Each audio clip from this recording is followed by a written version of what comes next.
Welcome to episode number 33 of the First Responder Wellness Podcast. This is the show where we talk about wellness and mental health within the first responder community. My name is Conrad Weaver, and I'm grateful that you've joined us today. Thanks for taking time to listen or to watch this podcast. I really do appreciate it. Scott Medlin is a United States Marine Corps veteran who went on to a career of nearly 15 years in law enforcement. In 2020, Scott began his journey to inspire and encourage police officers to be fulfilled and excel by focusing on their personal well-being in order to survive the career and better serve the public. Scott has spoken openly about his own struggles with post-traumatic stress disorder, addiction, and depression. Scott is a relatable and dynamic speaker, author, and content creator, and has presented at numerous first responder conferences and police academies. Scott's work has also been featured on major platforms including Police One, Law Enforcement Today, as well as top-ranked police podcasts and much more. Stay tuned for my in-depth conversation with Scott. Hey, thanks for listening to the podcast, and I'm so grateful for everyone who's joining us on YouTube. If you're on an audio app like Apple Podcasts, I want to invite you to join us on the YouTube channel where you could watch this interview and all the others. Plus, we have a ton of additional content there, including my series recap from our coast-to-coast bicycle tour this past summer. So come on over to YouTube and subscribe to the Wellness channel, and I'll see you there. Thanks again for listening and watching, and now here's my conversation with Scott Medlin. Well, Scott, welcome to the First Responder Wellness Podcast. Thanks so much for joining me today. I'm honored to be here, Conrad. Thank you. Yeah, tell me a little bit about you. What's your connection to first responders? Well, I got sworn into law enforcement in 2007 and then was sworn all the way to 2022. And so that's just my career experience, firsthand experience, working as a police officer and then working with other first responders throughout the career. Prior to that, I was in the Marine Corps and 2 deployments to Iraq in 2003 and 2005. And my law enforcement career, I must say, I'm very proud of what I did and wouldn't take it back for anything. Mm-hmm. Well, thank you for your service, both to the country as a whole and to your community as a law enforcement officer. I really appreciate that. You guys make sacrifices that the rest of us don't really understand. And so how has those experiences, how did they shape who you are today? Oh my, really showing, like in the Marines, I learned the true dynamic aspect of discipline, self-discipline. The Marines just hammered discipline into us. And then in law enforcement, the ability to respond to things that you really have to dig deep and find courage. And then also learn how to communicate with people and connect with people. That was big, communication. But then also the ability just to bounce back from hard times. I'm talking personally, but also some things I saw and help people through in the job, whether it be other officers or people I interacted with in the public. Mm-hmm. Was there a moment in your career, specifically as a law enforcement officer, where you kind of did some self-evaluation and were like, I'm not kind of who I thought I was or who I wanted to be? Was there a moment like that? Oh, absolutely. Unfortunately, I had said 3 words that a lot of police officers say, I am fine. I said that a lot after numerous calls and personal experiences and challenges going on at home as well. In 2016, all that came full circle, and my wife was pretty much sick and tired of me not living the job, but it was pretty much my main purpose and focus in life. And I was not present to her or our newborn son at the time. And she basically said, we're going to do this on our own. And I thought, oh, shoot, I have become that person, that police officer I never thought I'd be, nor did I ever want to be. And that was an awakening moment for sure. Do you think that's typical within law enforcement or first responders as a whole, that kind of mindset of all in, total focusing, that's a thing? Oh, yeah, 100%. Overall, yes. It can get so bad with some that they'll intentionally seek to do more work rather than be at home because the job brings more of the rush, the calling, the purpose, rather than being at home. Say, I mean, it is what it is. You're at home, say you have a baby and you're changing diapers. I mean, being out there chasing people with warrants, that's just, there's just more to it. So Yeah. it can get that bad for some. Yes. Yeah, I think I saw that. We have that story in our film with Officer Desiree, where she said, I was just working all the overtime I could, Mm-hmm. And part of that, her story was, she was trying to shut down the voices in her head. And if she just worked, then, that didn't happen, that she didn't have to worry about those. Right. Yeah. It's a very real possibility. And that's where when I go out and teach the TenCode Mindset, I tell officers, like, we're pretty well overall trained to recognize external risks and external threats, such as when you get out with a larceny suspect and all of a sudden they blade their body or pat their waist or clench their fist or look around as if they want to run. You pick up on these things instinctively with time, but are we trained? Are we taught overall how to be aware of what's going on inside our minds and our bodies? No, we're not. And so it's time to raise our self-awareness as to how we're really doing and be honest with ourselves. If something bothers you, it's okay that it bothers you, but don't do what I did and say, I'm fine, it'll pass with time. It doesn't work that way. So what did you do when you made that comment, I'm fine, but then you realized you really weren't? What did you do? Oh, there were some times I reached out to a doctor who treated me for post-traumatic stress disorder a year after I got home from Iraq. I never thought that would happen to me, but he treated me well. And I mean, like, the treatment went well. Then there were certain times in policing when I was bothered by something and I started to realize it wasn't going away. And I reached out for his professional assistance in more treatment, and it helped a lot. It was through Neurolinguistic Programming. Mm-hmm. And how was that received by your fellow officers? Were you like looked at as like, hey, something's wrong with him, or what's he seen a shrink for? Oh, well, I reached out to outside help. I didn't even tell anybody about it. My wife was the only one who knew. Yeah. Mm-hmm. And that was because you might get that negative reaction from your fellow officers. It wasn't that I was so much concerned about the opinions of others. I just didn't want, I don't know. I didn't know a reputation would start. I didn't know if it would be jeopardizing for my job. I didn't know. So I just kind of played it safe and just kept it under wraps. But I'm glad I got the help. Don't get me wrong, because sure, had I not, who knows what adverse reactions I could have gotten into because of irritability, negativity, or impulsivity, stuff like that. But yeah, I just didn't tell anybody. Yeah. What kind of training did you guys receive? Around the area of wellness, mental health? Obviously, you had to pass a physical to get into that work. What kind of training did you get, for overall mental health?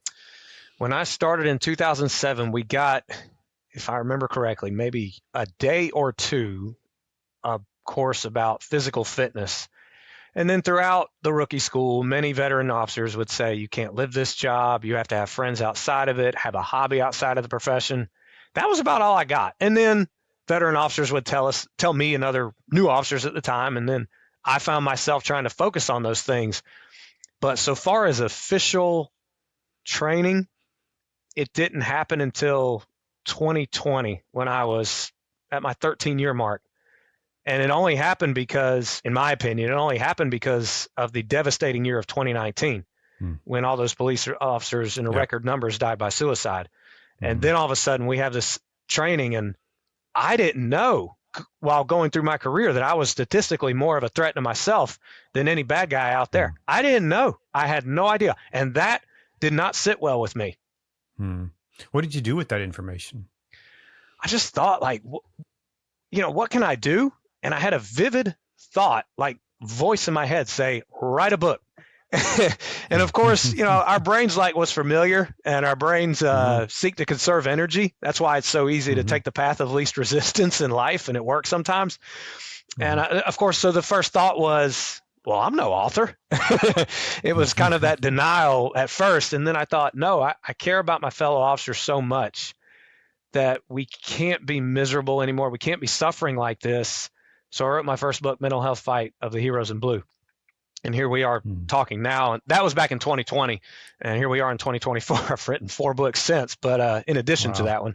But no, I had to do something.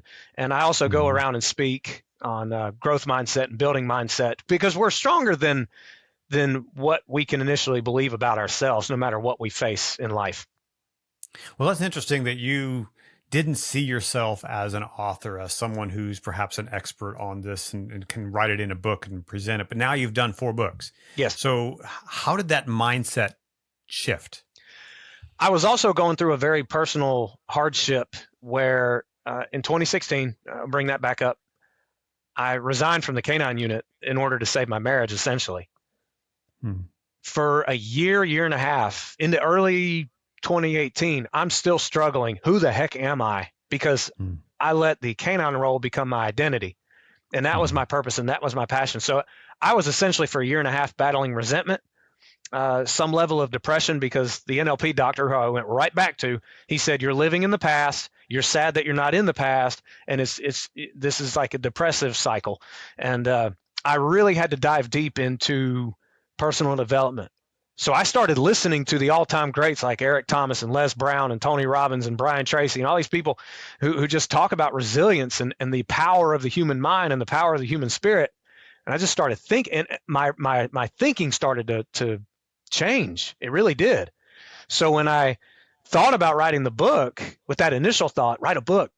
And I said, well, I'm no author. I thought, wait a minute, wait. That's denial. I'm aware of that. My self-awareness was a lot more. Thus, the determination to say, no, I'm going to learn how to do this so I can make it happen. So to have a mind shift like that, it really takes discipline. It takes some kind of training. What did you do on the regular to kind of make that happen? Well, I started to realize that I wasn't really enacting good habits in my daily life. Like I would wake up, first thing I checked was my phone and social media. Not good for the brain. I didn't know that.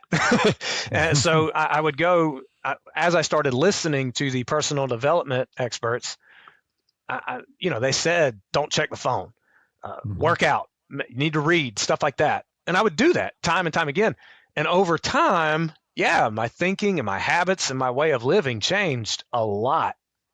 I've been working on myself for the last, 5 or 6 years, really kind of drilling into, who I am and mindset and all those kind of things. And sometimes I'm doing great. I go weeks and I do all the things, I don't pick up the phone, first thing. I read, I do the workouts in the morning, do the meditation, I'm a person of faith. So I do prayer, I do all the things. But then there's times when it's just like, I can't drag myself out of bed. So why, why, if I've set a pattern for myself, why does that happen? And how do I avoid that? Yeah. I mean, being tired and burned out, that's a thing. And it can be harder. Like my wife and I have a 7.5-week-old now, and I have been. I know what your nights are like. And I have been very tired, and I have not been getting as much of the meditation, the prayer, and the workouts as I should. But I started to realize about 3-4 weeks into it, wait a minute, I'm back in survival mode. I'm going to do what I can do. So I shortened the reading time. I shortened the meditations. I shortened the workouts, just make them a little bit more intense. And I just get in what I can. And I also, if I do feel like physically exhausted, I rest. There's nothing wrong with resting. But if it's one of those where, okay, I need to get out of bed because we got to start the day, I'm going to start it a little bit earlier, even if it's 20 minutes earlier, just to help my mind, because the demands of the day are coming. It's better to train your mind than have it abuse you all day long. I think that's so important to give yourself permission to cut down on the length of time that you're doing these things. I think it's important to understand where you're at physically, mentally, spiritually, and to address that when it's necessary. For a brief moment, I thought I would be joining the 5 a.m. club. And I did for a brief moment. And I realized that it wasn't doing for me what all the books were reading. All the books I was reading was telling me, which is fine. And I had to learn to be okay with that. Yeah, 100%. So, how can we, evaluate ourselves? Well, let me ask you this. What's a good way to evaluate ourselves to see where we're at and see what fits for us in our lifestyle? And what is it that maybe it's something that is a stretch thing for me that I need to push myself into. Right. What's the difference there? I'm a big fan of writing things down, because when you write it down, it gets it out of your brain just from going on loop to loop to loop. And it's kind of like signing a contract. It makes it concrete and permanent. So just 3 questions, really. What am I doing that's helping me? What am I doing that's hurting me? And then the third question, it can throw you off if this is your first time you're going to do this. Am I being honest with myself? A lot of times on the surface, it seems like we're being honest, but when we dig deep, we could do certain things different, whether good or stopping what's hurting us and then do more of what's helping us, and continue to learn new things as well. We always have to keep learning, and we're never going to know it all. So as Jim Rohn says, formal education will make you a living, a self-education will make you a fortune. So the more you learn, the easier all this is to do.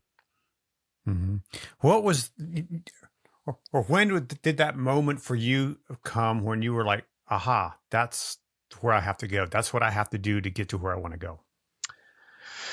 I would say, about early into 2018, after just battling the resentment and the sadness of losing the canine and having to come off patrol and not be with my patrol team and having to learn to be mentally and physically present with my family. But then the personal development stuff started. And when I heard person after person who I was listening to say, you have these limited beliefs, you have limited language, we are more powerful than a lot of people themselves think they can be, I just said, I have to believe that. and I started doing things that I never thought I would do in my life. I never thought I'd be a 5-time author, but here I am. I didn't know or even think about life outside of law enforcement, but I had to choose that path. And guess what? I'm still alive. So, it's possible. There's opportunities out there, and I could go on all day about that. Yeah. Yeah. I love what Craig Groeschel talks about. He talks about your life moves in the direction of your strongest thoughts. Yes. When I read Secrets of the Millionaire Mind by T. Harv Eker, this was an actual game changer for me as well back in 2019. And when he just pointed out thoughts lead to feelings, which lead to actions, which lead to results, that was all she wrote. I was just like, wow, because all throughout my police career and prior to, even in my personal life, I wasn't very aware of my thoughts and just how powerful thoughts can be. Now, the good news is if people have negative thoughts or straight up defeating thoughts, you don't have to believe them. And that's something else that I had to learn through self-education. You don't have to believe those negative thoughts. But it's as simple as this. When you think about something positive, you feel better. When you think about something sad, you feel sad. And when you feel sad, are you likely to take some ambitious move and work towards a goal? Absolutely not. So as Professor Seligman with the University of Pennsylvania, I believe, he said, you have to garden your thoughts, because if you don't garden, guess what grows up? The weeds, whether you want them to, they're going to grow regardless. So you got to garden. You got to garden. And for you, I kind of sense that you started creating inputs for your life. You were reading, you were watching, you were doing the things, you were taking in those things. So how important is that in developing our mindset? Because if we watch or we believe and we listen to lies long enough, those lies become truth. Yeah. And so if we listen to our own lies in our own heads, that becomes truth to us. Yeah. And you'll start to live that out. Yeah. You start to live that out. And so how important are those inputs? Very important. Essentially, when I've embraced the fact that we become what we expose our minds to, and we become with the people we're around, it's huge. Now, I know someone might be thinking, particularly any first responder, well, you should see who I have to work with. That is all the more reason to find a group of people who are uplifting and productive and honestly are smarter than you. Like, you always want to seek to be around people who are living a life that you're not living so that you can get to their level. That's not to say they're better than you, and they shouldn't look at it that way, but we should always seek to grow. And I love the phrase, if you're the smartest person in a group, it's time for a different group. And that doesn't mean you be mean to the people that you've been around, but what we expose our mind to is what we become, and also we are who we are around. Yeah, that is so true. And if you're stuck in an agency in a group that where you don't have a choice of being around these people, then like you said, outside of that, outside of work, surround yourself with people who can raise you up and lift you up. Yeah, 100%. And I was one of those who got sucked into the negativity at work at the police department. I mean, my very first year, I quit at my hometown department after dreaming of working at that department for years prior to actually being hired.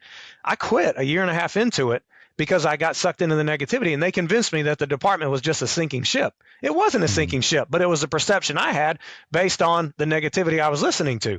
Now, fortunately, they took me back 8 months later when I realized the big mistake I made, and I begged to come back. And after that, huge awakening and lesson learned. And when I heard the negative officers go, and they were just miserable about work and sometimes what was going on in their personal life, if I felt it start to get to me, I would just walk away, or I would change the subject. And the thing is, some officers, people who have a limited mindset are going to, like, what's the phrase? Misery loves company. They're going to try to pull you in because heaven forbid you be happy when they're not happy. And it was just all the more reason to, I would try to be encouraging around them, but if they didn't want to hear anything about it or nothing about that, and they just would want to dwell in their sorrows because it's familiar and comfortable, then it's just time to create some space. How long did it take you to kind of develop that positive mindset from what you were experiencing to now to what you're kind of the new you, the new, forward facing, person that you are now? I would say during my career, it was just kind of a up and down. I mean, there were times I was good, and then there were times I was not so good. But the ability to always recognize it and then bounce back, that was the game changer. But so far as this new thing about thriving in life and not just surviving, because if we're not careful, we really can go through life in survival mode where you're just going through the motions. And then for a lot of first responders, it's the phrase, I'll be happy when I retire. That's not healthy. You can choose to be happy right now, even in the midst of challenges. That was a big one for me, particularly when I started really diving deep into personal development after having to change for the factor of my marriage and my life as to where it was going, because I couldn't keep holding on to the past. It was bringing me down. Mm-hmm. I saw a phrase this morning, and I think it's been kind of spread around, but I forget who said it, and I don't know the exact. I'm going to paraphrase it here, but that a lot of people stop living at 25, but we don't bury them until they're 75. Yes, that's profound. Wow. Yeah. Yeah. And I think I want to go through life. I want to live life to the full. I want to have the full experience. I want to, even when it's hard. And I think that's our culture today likes things easy. Yes, 100% comfort and ease and quick, really, really quick. And there's people out there giving you the false perception that things can come quick, particularly when it comes to success. Okay. Sometimes people do hit the jackpot and they go viral on something and then their life changes overnight. But did they grow to be the right person to handle that change? Not overnight. So, it's the process as well, who you become during the process. It's very, very important, not just who you are because of the end result. Yeah. I've said before that we don't learn much on the good days. Very true. Yeah. Looking back, it's like, wow, when everything was easy, I didn't really become much of a better person or learn a lot. Yeah. And unfortunately, it takes the hard days. And I can look back at, my bicycle ride across the country last summer. We had easy days. We had great days when the wind was at our back and, we were going downhill and we were just, everything was great. But it was those hard times. We had a headwind and we were hunkering down, just pedaling hard. And, those are the days that I really, I remember more. Mm-hmm. Right. And they moved me to the future I want now because they helped me grow in, hey, I can do hard things. Yeah, absolutely. And I love the quote by Les Brown: if you do what is easy, your life will be hard. But if you do what is hard, your life will be easy. That doesn't mean you won't go through hard times, but my gosh, you're going to have a much stronger perspective. And on the other side of that pain and the problem is victory and things you never thought possible in a good way. But that phrase right there, that was another one that hit me hard when I was having to change 5 or 6 years ago. That's a big one. Yeah.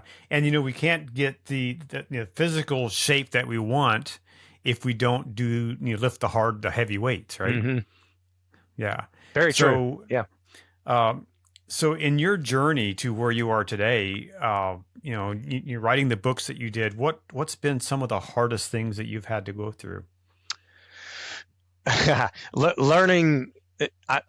I'm speaking now across the country to first responders, but when I set out to teach and write, it was like, okay, I could do all this, but if nobody notices me, then I'm not going to get anything. So I've had to learn on my own and through the instructions of many other people, to which I've invested money.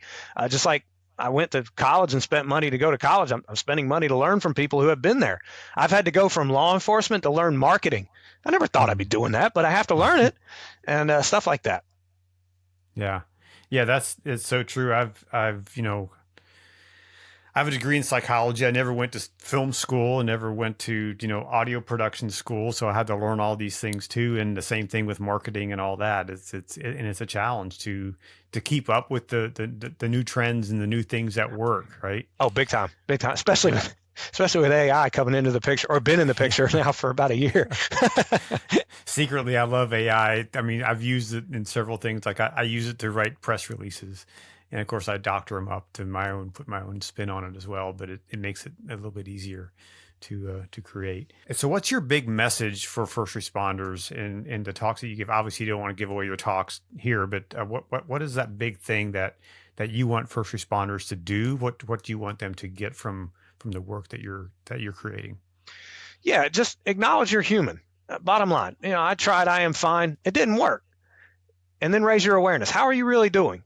And if you're not doing okay, well, then the next thing you must do is take action, because nobody's coming to save you.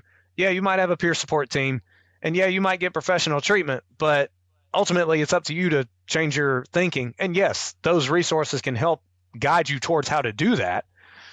But you have to take action for yourself each and every day. Show up for you so that you can show up that much better for others. Because I know you want to be the best version of yourself on that day, showing up at that 911 call. You have that servant's heart. At least the majority of first responders do. So the more you take care of yourself, that just helps you that much more to be better for the public. And that's really the overall message. And in my course, I go through many different things that you can raise your awareness about, but actions you can take, including being mindful of your daily habits. You can start journaling. Yes, I said it, journaling. Just get a lot of things out of your mind. That word, that journaling word comes up again. Yeah, but it helped me where I was writing down things I was grateful for. Something as simple as that. And all of a sudden, my brain's starting to change its way of thinking, and I'm more aware of the blessings around me and not so focused on the negativity. And then, simple stuff, deep breathing. I mean, all these things that we just overlook or are not very popular in American culture, because guess what? They're not easy. Even stuff like exercising can put you in a better mood, and eating better or eating relatively healthy can help you feel better mentally and physically. And it's not saying that you have to go on some extreme diet. Absolutely not. All these different things. Just keep showing up, because you're not going to notice a change overnight, but over time you will. And I'm proof of it, along with many others, that it's worth it, every bit of it. And just like you said, Conrad, we don't grow during the easy times, and we didn't learn a lot during the easy times. So accept the hardness about it and push forward. Yeah. So what's step one? If there's an officer and he or she is, they're in the thick of it and they're struggling with stuff at home, and their department is making them work swing shifts and they're not getting sleep, what's step one? Well, those questions earlier I said about, what am I doing that's helping me? What am I doing that's hurting me, regarding my health? And then, am I being honest with myself? Yeah, you can do that. But you can also say, what can I do? Because a lot of times we'll focus on things that are out of our control. What can you do? Is it, when you wake up, not check your phone for the first hour while you're awake? Is it waking up earlier or getting to bed earlier so you can wake up earlier to exercise or meditate or do some prayer, or all three of those things? What can you do? And doggone it, when you think about something you can do, act upon it, and act fast, because your brain's going to try to talk you out of it. That's the crazy thing, because your brain likes what's familiar. And even when something's good for you, even when you're doing something that's bad for you, and you need to stop doing it, you'll encounter that resistance within you. Push past it and show up for you. Hmm. I think that comes even when a department, when an agency doesn't provide all the things that you think they should do, you're still responsible for yourself.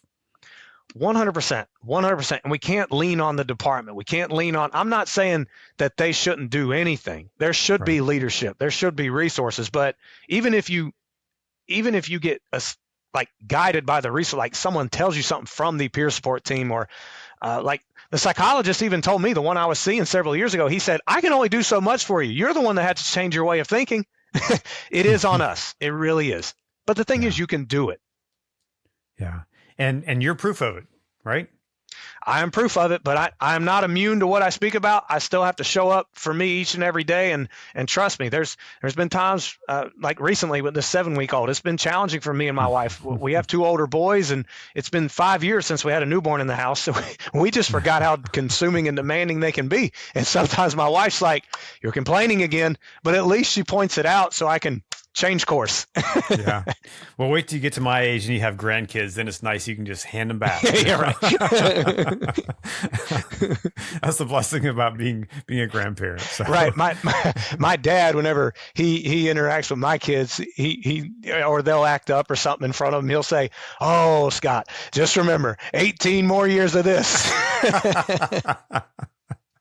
Yeah. Well, so tell me about your books, and where can people get them, and what will people benefit from, from reading your books? Yeah, absolutely. I think you'll just be encouraged through reading them, realizing you're not alone. A lot of times when we go through struggles, we feel like we're on our own. I know when I battled an addiction, I felt like I was alone. But yeah, I mean, little did I know, many people were going through it. But my first book, Mental Health: Fight of the Heroes in Blue, just kind of points out the basic mental health aspects of depression, anxiety, PTSD, things that police officers and other first responders are more at risk of facing if they don't actively cope on their mindset and take care of their bodies as well. And then I didn't really focus too much on solutions in that book. I gave a few. So I said, let me get a little bit more solution oriented, because if we focus on a problem, we're just going to get more of the problem. So let's some solutions. And I wrote 101 health tips for police officers. And honestly, a lot of the things in there are free. A lot of the things in there don't cost money. It's not like you have to join the most expensive CrossFit gym or anything like that. There's just simple things you can do, but consistently to see the effect.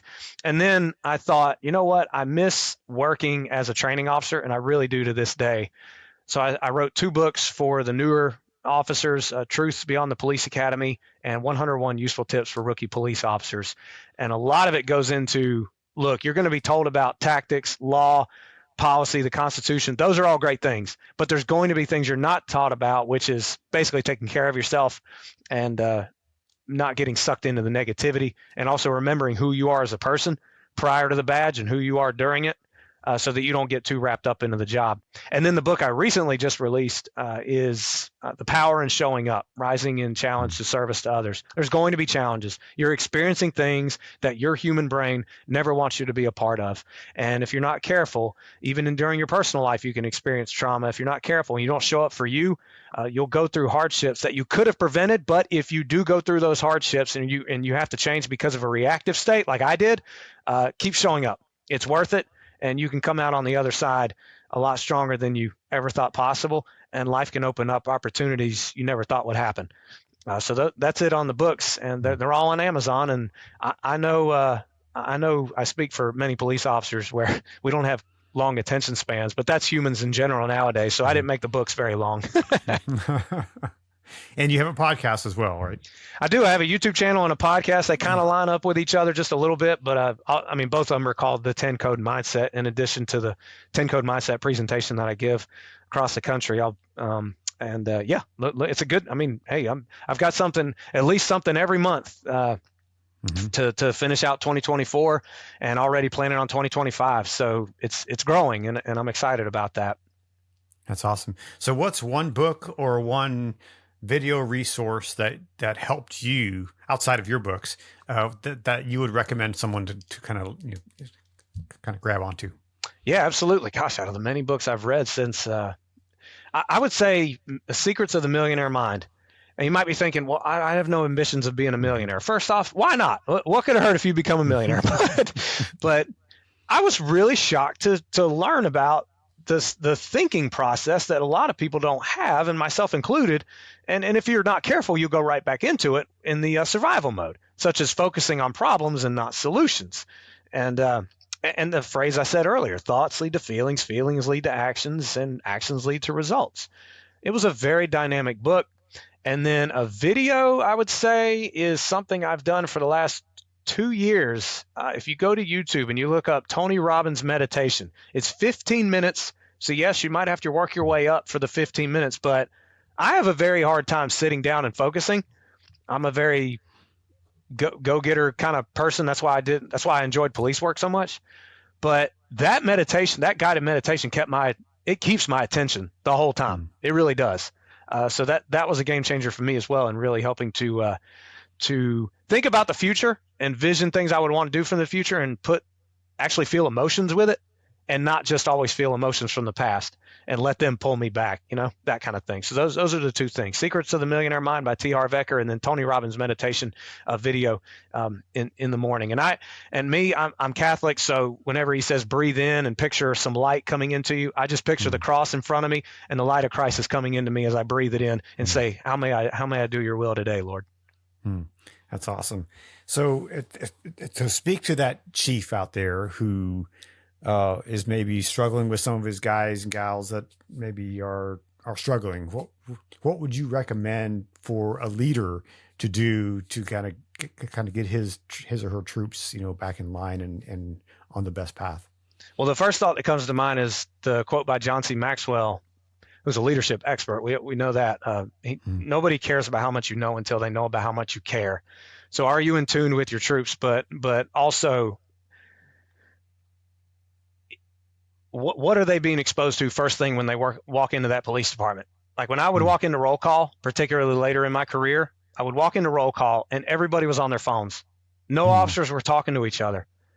And then they would come in and go over the emails that the administration had sent out. And then they would say, all right, and we need to do this better. Okay, go out there, be safe. Roll call is the time when they could have given an encouraging message, or they could have just shown an inspirational video, or they could have said, hey, let's talk. How is everyone doing? Or point out something good an officer did. All these things just feed some positivity, feed some encouragement, feed some inspiration. Get into and connect with each other, because people need people. Those are the things I would suggest. And then what would you say to that officer who's struggling? One, don't fight the struggle. You are going to fight through the struggle. The fact that because I love the phrase, what you resist persists. So if you beat yourself up because you're struggling, or you shame yourself in the fact that you're struggling, that's not going to help at all. Trust me, when I was going through an addiction, I would shame myself. I'd say, I am better than this. Why me? This shouldn't be happening to me. I'm horrible for letting this happen to me. That never helped. I picked up the phone and I called the doctor, and I got the assistance I need. However, I know it's easy for me to say, seek out help. Let's do this.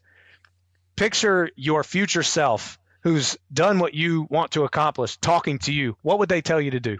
And be honest with yourself. What would they tell you to do? And when they tell you to do something, act on it immediately. Be quick with it. Even if it's just going into the living room and doing a few push-ups, or taking some deep breaths, or taking the news app off your phone, anything to help your mind out, step by step. And but still, my message is, sometimes we need professional assistance, and that's okay. And what I did was I reached out outside of the department, and I'm glad I did. So finally, what would you say, if you could go back to your rookie self, what would you tell yourself back then?